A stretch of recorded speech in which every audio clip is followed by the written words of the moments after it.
Now I'm Will Reeve. Going into Thursday night, just one game separated the Thunder in 4th place and the Spurs in 6th, and there was just a 3-game difference between 4th place and out of the playoffs entirely. So every game matters, especially for those Thunder and Spurs who faced off in San Antonio on Thursday night. Russell Westbrook was certainly ready. He's got the moves. LaMarcus Aldridge had the game. He was red hot. Here's a little poo-poo platter of moves from him. He had the fadeaway jumper. He had 3, and then he's backing down Steven Adams and then putting it in with touch. He had 19 at the half, 25 overall with 11 boards. We take you to the 4th quarter, though. Winning time. Russell Westbrook. Oh, my goodness. Kyle Anderson, see you later. Westbrook had 19 points, 5 assists, 11 rebounds. But would it be enough? LaMarcus Aldridge said no. Driving past Steven Adams, trying to put the game away. Russ, in a desperation heave with under 20 seconds left, airballs it. Spurs win 103-99. Both teams tied at 44 and 32, 4th place in the West. More First Take right now. Well, thank you. Elsewhere, Mark Cuban has been accused of racial discrimination and sweeping a threat of violence against African Americans under the rug. Michelle Newsom and her attorney announced on WBAP they have filed a request for a deposition against Cuban. Newsom said she was consistently harassed by coworkers for being a black woman, referencing a time she was told she was only hired because of affirmative action. In a sworn affidavit, another employee claims he reported finding a noose in an IT closet near Cuban's suite back in 2011, and when he reported it to his supervisor, Cuban removed the noose, threw it away, and did not apologize and just sent a company-wide message about the incident. Things just keep getting worse for Mark Cuban, not looking good at this point, Max. Is the damage irreparable? No, but that depends. First, let me say it's very troubling, this kind of accusation. The third rail of American life, at least it was until recently in our national politics, but in polite society anyway, are these kind of accusations involving sexual and racial issues in the workplace and gender discrimination in the workplace. This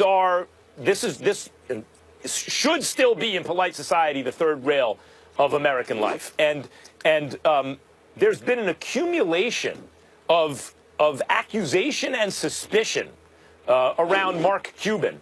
And the piling up of negative stories undoubtedly has a negative effect on public perception. But Stephen A., the reason I say it depends is this. It is not irreparable. Well, let's put it this way. The reason there's a negative perception is because even if these things aren't proven, at this point, much of this is hearsay, the idea out there is where there's smoke, there's fire. Why suddenly this deluge of negative stories attached to Mark Cuban? And if the answer to that is something that we can't detect right now, some other plausible explanation, then he can repair his reputation after this. If, however, there is actually fire there, it will burn him up. Well, I can't disagree with that. The deluge of negativity that's been aimed in his direction over the last few months is incredibly alarming. There's no doubt about that. Those of us who cover the NBA, like I have, certainly are inclined to give him the benefit of the doubt. But there's no ignoring some of the stuff that has come down the pike. When you hear about racial discrimination, we also heard about stuff that was going on with the Derma Ushery, the former president for the Dallas Mavericks, and how Mark Cuban may have been complicit in allowing him to stay on board and ignoring the concerns of subordinates that happen to work within the organization. When a woman comes out and says that the locker room with the players was more safe than the administrative environment, you know that's something that you just don't hear stuff like that. Being around players in a locker room, young men who are playing the game of basketball was more safe and comforting and respectful than the administrative and business environment of a franchise. That's an incredibly alarming thing to have said about your organization. This incident with the noose, I find myself sitting there looking at that and saying, well, what was he supposed to do? He got it. He threw it in the garbage. Did you identify who left the noose? Did he know who left the noose? What exactly was he supposed to do with that other than try and find out who put the noose up there. If he doesn't know, that would be different. So again, there's a lot to investigate with that particular situation. But I think ultimately what's inescapable is the connection to these latest stories combined with Mark Cuban's position on the whole Donald Sterling matter. Remember, where owner Les Alexander and for the Houston Rockets and Cleveland Cavaliers owner Dan Gilbert and others found Donald Sterling's remark reprehensible and wanted him pushed out of the league and wanted a zero tolerance policy implemented by the league and what have you, even though Mark Cuban was definitely vehement and emphatic in his assertions of how disgusting Donald Sterling's rhetoric was with that little tape that he had with his girlfriend and his mistress, rather, and he was talking about Magic Johnson too. Even though Mark Cuban spoke out against that, Mark Cuban was also the person on the record saying it was a very, very slippery slope to take away ownership from this man and force him to relinquish ownership as an NBA owner just because of his personal views. So in other words, Mark Cuban being connected to all of that was not a good look for him, particularly when you take these incidences that he's been accused of as of late and throw it all on top of it. What I'm inferring from what you're saying, correct me if I'm wrong, is that, or are you saying that stance by Mark Cuban suggests maybe that he felt that there would be some grounds to take away his franchise at some point, and so he defended an owner who found himself in some hot water because he realized his own behavior could land him in hot water one day? Well, I'm saying in part some people can look at it that way, but the other thing is that the fact that he did not believe Donald Sterling's comments necessarily warranted expulsion from the league as an owner. He stood alone in that position. Now, it never came to a vote, if you recall, because you never came to a vote. Well, it never came to a vote because the day before the vote from the Board of Governors, which consists of the league owners, would have taken place, Shelley Sterling decided to sell the team to Steve Ballmer for $2 billion. So because of that, we never knew publicly what position each owner had taken. But nobody forgot that Mark Cuban was on the record talking about what a slippery slope it was, because there were folks out there who felt his stance should have been just as strong as the commissioner and the other owners. Look, I don't blame someone for taking an unpopular stance, though I disagree with Cuban's stance in this case. It takes a certain amount of courage, unless there's some kind of impression maybe now coming to light, these other at least accusations that maybe Mark Cuban felt that way because he thought, wait a minute, then they can touch me if they can touch Donald Sterling based on my own behavior. We don't know that. Let's give Mark Cuban the benefit of the doubt, which I'd like to do, even though the accusations at least are piling up, right? He's liked around the sports community if you interact with him. I've enjoyed my interactions with him throughout the years. So have I. And he seems candid. You appreciate the candor, like a regular guy who wound up as a billionaire and owning a sports team. But something is going to have to give here. And I said, when we ask, is his reputation irreparably damaged?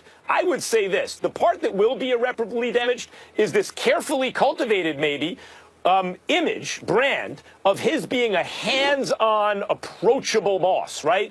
As though his organizations, he knows what's going on because he rolls up his sleeves and he gets in there. Because in order to defend himself from some of these accusations, he is going to have to say, I wasn't aware. Not like I was negligent in terms of it coming to me, me being aware of it, and me handling it improperly. I just wasn't aware. So the idea of him being a hands-on boss might be irreparably damaged.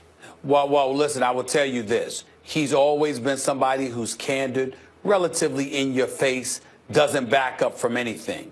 He backs up from this in any way. He looks more guilty. Yeah. Not less, not more innocent. And that's where this becomes a relatively dicey situation, because usually particularly when it involves legal matters, you got to hunker down, be quiet, and let the process take on a hold of its own. But in this particular case, because of his reputation, his willingness to speak truth to power and to be uncharacteristically candid for an owner and upfront and censor, the fact that all of a sudden he would get quiet and suddenly you can't find him, or he doesn't really have much to say about it, to answer direct charges against his personal character. Because make no mistake, that's what's going on here. They're attacking him. It's not just the organization. They're saying Mark Cuban by name. People are wanting to depose Mark Cuban by name. Mark Cuban doesn't have a reputation for somebody that's willing to back up from such things. He doesn't need to have that now. He needs to be as open and candid as he's ever been. I just need to say one thing quickly. If someone finds a noose at work, somewhere like here, how do you not apologize that that is in your building?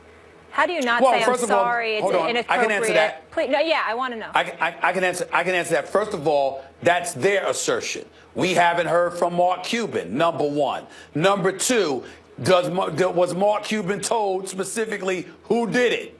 All right. Number three, we don't know if he's done nothing about it.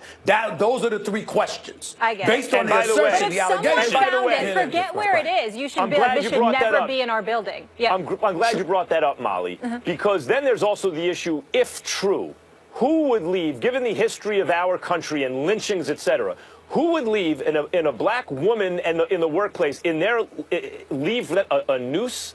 The person who did that, if in fact a person did that and the accusation is true, brings shame on their family, on their parents who raised them. If they have children, I don't know how they go home to their children and look at them in the face at night. That is, I hope if it's that not true, because it gives me a sick outrage. feeling in my stomach.